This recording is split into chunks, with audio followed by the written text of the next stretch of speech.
প্রিয় দর্শক, এটা হচ্ছে ডিজিটাল ডিসপ্লের একটা 380 লিটারের ফ্রিজ, 60,490 টাকা দাম। এখানে টাচ প্যানেল রয়েছে। এটা হচ্ছে উপরের ডিপ অংশ এবং নিচে হচ্ছে নর্মাল অংশ। এইটা হচ্ছে 380 লিটার, 60,490 টাকা। তারপরে হচ্ছে প্রিমিয়াম ফ্রিজের মধ্যে 646 লিটার, 1,49,990 ওয়াটার ডিসপেন্সার রয়েছে। এইখানে 3.5 লিটার পানি দিলে পরে এখান থেকে আপনারা এই পানিটা নিতে পারবেন। এটা হচ্ছে নর্মাল অংশ, আর এই পাশটা হচ্ছে ডিপ অংশ।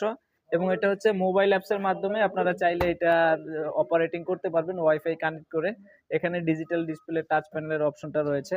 পাশাপাশি এটা হচ্ছে 652 লিটার ক্যাপাসিটি, নিট হচ্ছে 608 লিটার, 1,38,990। এইটা মোবাইল অ্যাপসের মাধ্যমে চাইলে অপারেটিং করতে পারবেন বাংলাদেশের যে কোনো জায়গা থেকে। বাম পাশে ডিপ, ডান পাশে নরমাল রয়েছে। সরাসরি দেখে নিতে চাইলে শোরুমে চলে আসবেন, Tongi station road, Champakali cinema hall market, Walton showroom. আসলে মোটামুটি ভালো একটা ডিসকাউন্ট থাকবে।